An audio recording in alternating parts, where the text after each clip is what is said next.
This is EDUC 5103G, Innovative Online Learning Spaces. And this is a problem-based learning object, PBLO, that is focused on collaborative learning within FOLC environments, setting the stage or instigating discourse about PBL Scenario D. The analysis questions for this PBLO are as follows.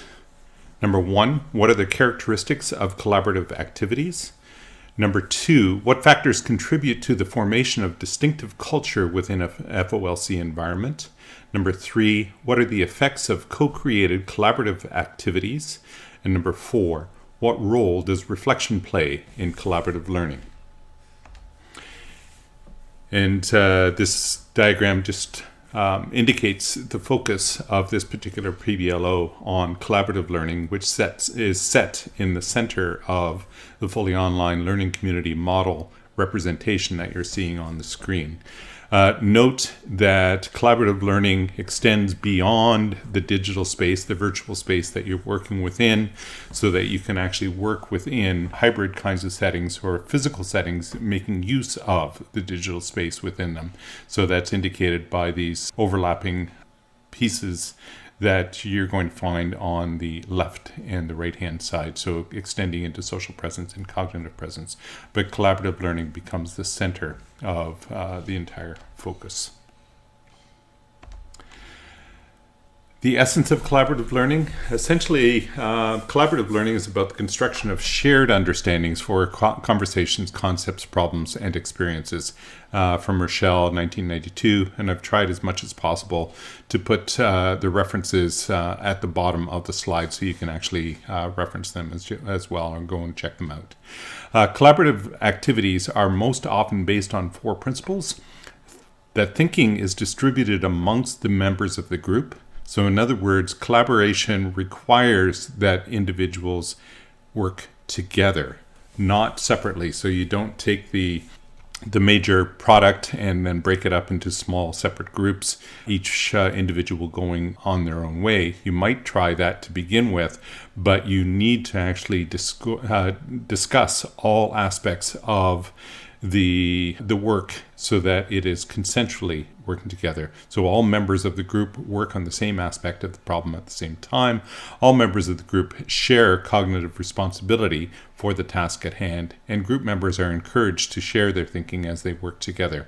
Notice this is all about groupthink. That is, all members need to actually work together, and so you don't get this idea of, well, this is my work and I'm not going to, and I'm totally responsible for it, not sharing the ideas with anyone else. The basic focus underneath all of this is that working in groups or teams is an important mode of learning and an essential skill to acquire and develop. So you're working on developing this skill at the same time as working through the entire process of making sure that you own all members of the team own the actual work that's actually gone into the thinking and the product that you're creating.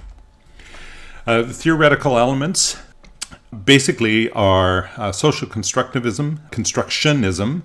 So this is a new idea that I'm not sure how many people have come across before. Basically, through dialogue and discussion, people create, transform, and maintain structure or reinforce or challenge beliefs. So this is the whole idea that you're actually working on something. So again, this is the working by doing or experiential kind of learning, but you are actually creating something. So you're working at building some kind of structure, etc. And by doing it in a social discourse kind of way, you're actually going to be sharing ideas, etc. There's more that can be learned from others than just your own thinking. Social constructivism and social constructionism are therefore very closely related, and they facilitate a culture that's supportive and transformative, developing its own language, including humor, icons, images, and shared experiences. Collaborative learning also includes co-creation of activities that require active engagement, and it facilitates the formation and development of supportive, trusting relationships that help to nurture shared contribution, ongoing collaboration, continued motivation, and engagement.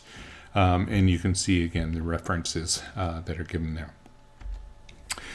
Moving to the synthesis questions.